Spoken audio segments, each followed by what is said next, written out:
Jaguar Land Rover St. Louis, a Plaza Motor Company in the heart of Creve Coeur. Hey man, did you see that eclipse yesterday? It was pretty cool. Yeah. I encountered some people who are like, I don't care about the eclipse. I don't think it's cool. No, it was awesome. Oh man, I love the eclipse. Here's a picture of it from the Post-Dispatch. Chris Lee. Chris Lee took it, yeah. Man. No, so honestly, I'm gonna be honest. I don't know much about astronomy. Right. But I really thought you'd be a star studier. Yeah, dude. Yeah. No, but I didn't know much about it, and they told me there was gonna be an eclipse, and I liked yesterday, so now I'm excited about today's eclipse. There you go. I don't think those are good for driving. I also don't think that's how that works. There might not be another eclipse like that here for the rest of our lives. No, I mean, there was one yesterday, I didn't know about it. Now it's people telling me about the eclipse. I'll see today's eclipse. No. Yeah, I hope you enjoyed it because it might not come around anytime soon. Touche.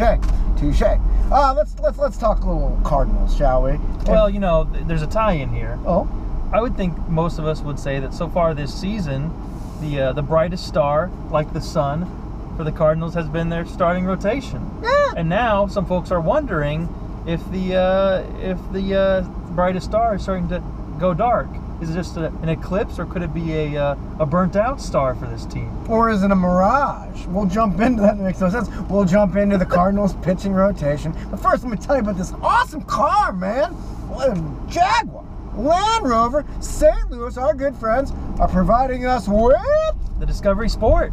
It is got the best of everything you want from an SUV. Oh, yeah. It's compact enough to fit in about every garage, but it's still got that off-road capability. It's sleek and smooth enough for the city. It's got that optional third row. You can put 7 people in here. You can even fit the Cardinals' full rotation in here if you want. And maybe some minor league players we wouldn't mind. Jack Flaherty. And this thing, I mean, it's a cool ride. You look cool driving it. Thank you. It even makes you look cool. It's that classic Rover styling, and yeah, I'll admit that it helps our cool value by about 10 points each. And these sunglasses are devaluing it by 10 points, so we're about zero. even, yeah. Good call. Let's talk pitching, shall we? Okay, well here, let's start with Adam Wainwright.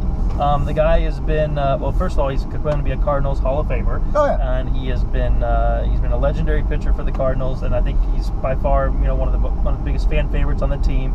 But right now he's on the DL, and he's saying, look, I'm going to be on the DL for a short stay. I'm going to come back and resume my role. And the Cardinals are saying we know he's going to have some sort of impact for us, but we don't know what that's going to be. And then there are some folks who are going, look, with Adam Wainwright's declining velocity, you got to wonder if this might be it for him. Ooh. I'm not ready to go there yet. Yeah. But certainly the lack of velocity has become concerning, and you wonder if he does bounce back, is it going to be with a spot in the rotation? It's really interesting, and you can kind of look at the final 5-6 weeks of the season 2 ways. One way, you're trying to attack and gobble up as many wins as possible to catch the Cubs and maybe even the Brewers if they're still in the mix. Or you look at it like you're just trying to survive each start.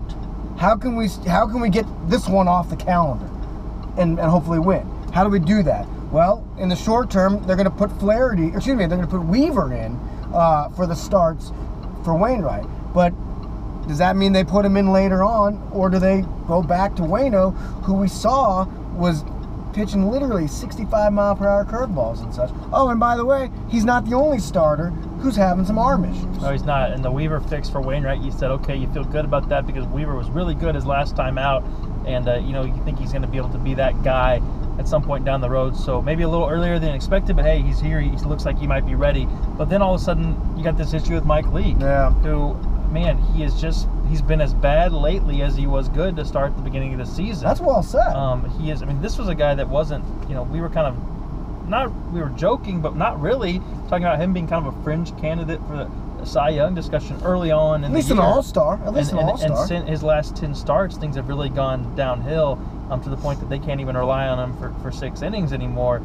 He's getting beat up, and it's just not the guy that we saw the first of that season. He looks tired. He looks completely hittable, and he's putting even more stress on that rotation that isn't the strongest now that Trevor Rosenthal's out. So the good news is the schedule allows them to maybe find him some off days. Yeah. But at some point, they're going to have an answer for what they do with Mike Leake. Now, is that Jack Flaherty?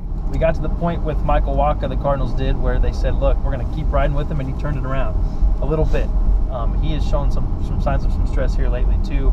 as well as Carlos Martinez, but really Lance Lynn has been by far the shining star of the rotation at this point. Sure. But the other guys, they're okay right now. But Mike Leake is in trouble, and the Cardinals are. If they send him out here, they're continue to send him out there. They're risking a loss every time they put him on the mound. That's why a lot of people are clamoring for Flaherty, who's just been awesome so far this season. And he also has that prospect appeal where we haven't seen him yet. Right. And that's what makes fans want him that much more. Yeah, and even a guy like John Gant, who we've seen occasionally, maybe he can, like I said earlier, gobble up a start and get one off the calendar as we get closer to September in the stretch run. The good news is, for the fans, the Cardinals have a lot of easy opponents coming up. Yeah, but they need to play better against those guys. I mean, look, this team is a contender right now. The standings say it is.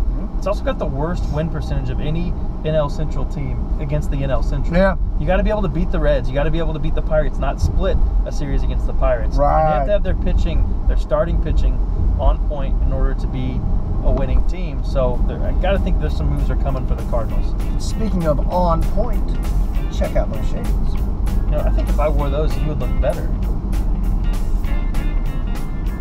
I'm sorry, I can't hear you. I'm wearing my shades.